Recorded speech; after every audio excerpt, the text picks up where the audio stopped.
ಪ್ರಿಯ ವೀಕ್ಷಕರೇ, ವಿಜಯ ವಿಶ್ವವಾಣಿಗೆ ಸ್ವಾಗತ. ನಾನು ನಾಗೇಶ್. ನೀವೆಲ್ಲರೂ ಮುಕ್ಕಳಪ್ಪನ ಹೆಸರು ಕೇಳಿಯೇ ಇರ್ತೀರಿ. ಈತ ಒಬ್ಬ ರೀಲ್ ಸ್ಟಾರ್. ಈತನ ಅಸಲಿ ಹೆಸರು ಖ್ವಾಜಾ ಬಂದೇನವಾಜ ಮೊಹಮ್ಮದ್ ಹನೀಫ್ ಶಿರಹಟ್ಟಿ. ಇದೀಗ ಈತನ ವಿರುದ್ಧ ಲವ್ ಜಿಹಾದ್ ಆರೋಪ ಕೇಳಿ ಬಂದಿದೆ.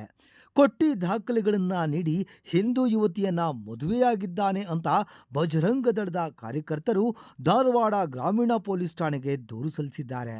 ಈತನ ವಿರುದ್ಧ ಎಫ್ಐಆರ್ ಕೂಡ ದಾಖಲಾಗಿದೆ. ನಿಜಕ್ಕೂ ಮುಕ್ಕಳಪ್ಪ ಲವ್ ಜಿಹಾದ್ ನಡೆಸಿದ್ದಾನ? ಸುಳ್ಳು ದಾಖಲೆ ನೀಡಿ ಯುವತಿಯನ್ನ ವಂಚಿಸಿದ್ದಾನ? ಮದುವೆಯಾದ ಯುವತಿ ಹೇಳೋದೇನು? ಯುವತಿಯ ತಂದೆ ತಾಯಿಯ ಕಣ್ಣೀರೇನು? ಅಸಲಿಗೆ ಏನಿದು ಮುಕ್ಕಳಪ್ಪನ ಮ್ಯಾರೇಜ್ ಸ್ಟೋರಿ? ಮುಕ್ಕಳಪ್ಪ ಫೇಕ್ ಡಾಕ್ಯುಮೆಂಟ್ ನೀಡಿ ಹಿಂದೂ ಯುವತಿಯನ್ನ ಮದುವೆಯಾಗಿದ್ದಾನೆ. ಅಷ್ಟೇ ಅಲ್ಲದೆ ಈತ ಮುಸ್ಲಿಂ, ನಮ್ಮ ಹಿಂದೂ ಧರ್ಮವನ್ನ ಅವಮಾನಿಸುವ ವಿಡಿಯೋ ಮಾಡ್ತಾನೆ ಅಂತ ಆರೋಪ ಮಾಡಿದ್ದಲ್ಲದೆ ಹಿಂದೂ ಯುವತಿಯರಿಗೆ ಬಲೆ ಬೀಸಿ ವಂಚನೆ ಮಾಡ್ತಿದ್ದಾನೆ ಅಂತ ಬಜರಂಗ ದಳದವರು ಆರೋಪಿಸಿದ್ದಾರೆ. ಇಷ್ಟಕ್ಕೂ ಮುಕ್ಕಳಪ್ಪನ ಪ್ರೀತಿಗೆ ಜಾರಿ ಬಿದ್ದು ಮದುವೆಯಾಗಿರೋದು ಗಾಯತ್ರಿ ಅನ್ನೋ ಹಿಂದೂ ಹುಡುಗಿ. ಇದೇ ವರ್ಷ ಜೂನ್ 5ಕ್ಕೆ ಮುಕ್ಕಳಪ್ಪ ಉತ್ತರ ಕನ್ನಡ ಜಿಲ್ಲೆಯ ಮುಂಡಗೋಡ ಸಬ್ ರಿಜಿಸ್ಟರ್ ಆಫೀಸ್ನಲ್ಲಿ ಗಾಯತ್ರಿ ಯಲ್ಲಪ್ಪ ಜಾಲಿಹಾಳ ಅನ್ನೋ ಹುಡುಗಿಯನ್ನ ಮದುವೆಯಾಗಿದ್ದ. ಆದರೆ ವಿಳಾಸದಲ್ಲಿ ನಕಲಿ ದಾಖಲೆ ನೀಡಿದ್ದಾನೆ ಅನ್ನೋ ಆರೋಪ ಎದುರಾಗಿದೆ. ಈ ಎಲ್ಲ ಆರೋಪಗಳ ನಂತರ ಮುಕ್ಕಳಪ್ಪ ಹಾಗೂ ಅವರ ಪತ್ನಿ ಗಾಯತ್ರಿ ಅವರನ್ನ ಧಾರವಾಡ ಗ್ರಾಮೀಣ ಪೊಲೀಸ್ ಠಾಣೆಗೆ ಕರೆಸಿ ವಿಚಾರಣೆ ಮಾಡಲಾಯಿತು. ಗಾಯತ್ರಿ ನಂಗೇನು ಸಮಸ್ಯೆ ಇಲ್ಲ ಎಂದಿದ್ದಾರೆ.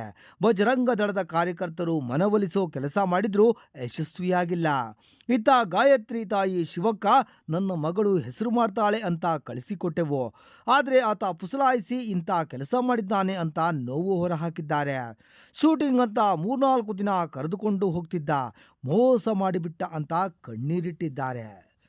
ಇತ್ತ ಗಾಯತ್ರಿ ವಿಡಿಯೋವೊಂದನ್ನು ಹರಿಬಿಟ್ಟಿದ್ದು, ನನ್ನ ಮದುವೆಗೆ ನನ್ನ ತಾಯಿ ತುಂಬಾನೇ ಸಪೋರ್ಟ್ ಮಾಡಿದ್ರು, ಆದರೆ ಈಗ ಅವರ ಬ್ರೈನ್ ವಾಶ್ ಮಾಡಿ ಏನೇನೋ ಹೇಳಿಸಲಾಗ್ತಿದೆ.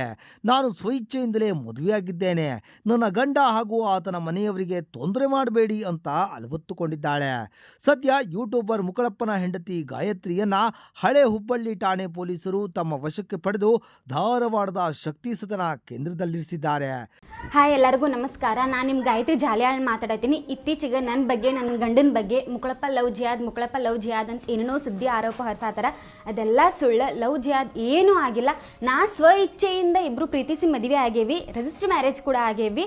ಆಮೇಲೆ ನಮ್ಮವ್ವ ನ್ಯೂಸ್ ಮುಂದೆ, ಮೀಡಿಯಾ ಮುಂದೆ ಏನೇನೋ ಸುಳ್ಳು ಆರೋಪ ಹೇಳತ್ತಾಳ, ಏನೇನೋ ಸ್ಟೇಟ್ಮೆಂಟ್ ಕೊಡತ್ತಾಳ. ಅದೆಲ್ಲ ಸುಳ್ಳು ಸುದ್ದಿ. ನಮ್ಮವ್ವ ಮದುವೆ ಆದ್ಮೇಲೆ ಎಷ್ಟೋ ಸಪೋರ್ಟ್ ಮಾಡ್ಯಾಳ ನಮಗೆ. ಆ ಸಪೋರ್ಟ್ ಮಾಡಿದ್ದೆಲ್ಲ ಪ್ರೂಫ್ ನನ್ನ ಕಡೆ ಐತಿ, ಅಪ್ಲೋಡ್ ಮಾಡ್ತೀನಿ ಅಂತ, ನಾನು ನಿಮಗೆಲ್ಲ ತಿಳಿಸ್ತೇನೆ ಅಂತ. ಅದೇನೇನು ಪ್ರೂಫ್ ಅಂತಂದು ಈಗ ಯಾರು ಮಾತು ಕೇಳಿ ಹಂಗೆ ಮಾಡತ್ತಾಳ ಗೊತ್ತಿಲ್ಲ, ಯಾರು ಮೈಂಡ್ ವಾಶ್ ಮಾಡ್ಯಾರಂತೂ ಗೊತ್ತಿಲ್ಲ. ಆಮೇಲೆ ಹುಡುಗಿ ಮೈಂಡ್ ವಾಶ್ ಮಾಡಿ ಮುಕ್ಕಳಪ್ಪ ಕರ್ಕೊಂಡು ಹೋಗ್ಯಾನಂತ ಹೇಳತ್ತಾರ. ನನಗೆ ಯಾರು ಮೈಂಡ್ ವಾಶ್ ಮಾಡಿಲ್ಲ, ಏನು ಮಾಡಿಲ್ಲ. ನಾ ಸ್ವ ಇಚ್ಛೆಯಿಂದ ಇವ್ರ ಕಡೆ ಬಂದೀನಿ. ಆಮೇಲೆ ನನಗೆ, ನನ್ನ ಗಂಡನ ಫ್ಯಾಮಿಲಿಗೆ ಏನಾದರೂ ಅಪಾಯ ಆದ್ರೆ ಕಾನೂನಿಂದ ನಿಂಗೆ ನ್ಯಾಯ ಸಿಗ್ಬೇಕಂತ ಕೇಳ್ಕೊತೀನಿ. ನೀವು ಮಾತ್ರ ಏನೂ ನಂಬಕ್ಕೆ ಹೋಗ್ಬೇಡ್ರಿ. ಈ ಸುದ್ದಿ ಏನೇನೋ ಸುಳ್ಳು ಹೇಳಾಕತ್ತಾರ. ನಮ್ಮ ಅವ್ವ ಅಪ್ಪಗೆ ಮೈಂಡ್ ವಾಶ್ ಮಾಡಿ ಅವರೇ ಏನೇನೋ ಸುಳ್ಳು ಸ್ಟೇಟ್ಮೆಂಟ್ ಕೊಡ್ಸಾತಾರ. ಇದನ್ನು ನಂಬೇಡ್ರಿ ಅಂತ ಕೇಳ್ಕೊತೀನಿ. ಧನ್ಯವಾದಗಳು. ಮುಕ್ಕಳಪ್ಪ ಲವ್ ಜಿಹಾದ್ ಮಾಡಿ ಕೊಟ್ಟಿ ದಾಖಲೆ ನೀಡಿ ಹಿಂದೂ ಯುವತಿಯನ್ನ ಮದುವೆಯಾಗಿದ್ದಾನೆ. ಅಲ್ಲದೆ ಗಾಯತ್ರಿಯ ತಲೆ ಕೆಡಿಸಿ ಆಕೆಯ ಮನೆಯವರನ್ನು ನಂಬಿಸಿ ಮೋಸ ಮಾಡಿದ್ದಾನೆ ಅಂತ ಆರೋಪಿಸಿ ಸ್ವತಃ ಗಾಯತ್ರಿ ಪಾಲಕರೇ ಹಳೆ ಹುಬ್ಬಳ್ಳಿ ಪೊಲೀಸ್ ಠಾಣೆಯಲ್ಲಿ ದೂರು ನೀಡಿದ್ದರು. ಈ ದೂರಿನ ಆಧಾರದ ಮೇಲೆ ಸದ್ಯ ಗಾಯತ್ರಿಯನ್ನ ವಶಕ್ಕೆ ಪಡೆದಿರೋ ಪೊಲೀಸರು ಧಾರವಾಡದ ಶಕ್ತಿ ಸದನ ಕೇಂದ್ರಕ್ಕೆ ಕರೆತಂದು ನ್ಯಾಯಾಲಯಕ್ಕೆ ಹಾಜರುಪಡಿಸಿದ್ದಾರೆ. ಒಟ್ಟಾರೆ ಕಾಮಿಡಿ ವಿಡಿಯೋಗಳ ಮೂಲಕವೇ ಹೆಸರು ಮಾಡಿದ್ದ ಮುಕ್ಕಳಪ್ಪನ ವಿರುದ್ಧ ಇದೀಗ ಗಂಭೀರ ಆರೋಪ ಕೇಳಿಬರುವುದರ ಜೊತೆಗೆ ಈತನ ವಿರುದ್ಧ ಎಫ್ಐಆರ್ ಕೂಡ ದಾಖಲಾಗಿದೆ. ಸದ್ಯ ಪ್ರಕರಣ ಮುಂದೆ ಯಾವ ಹಂತಕ್ಕೆ ಹೋಗಿ ನಿಲ್ಲುತ್ತೋ ಕಾದು ನೋಡಬೇಕಿದೆ.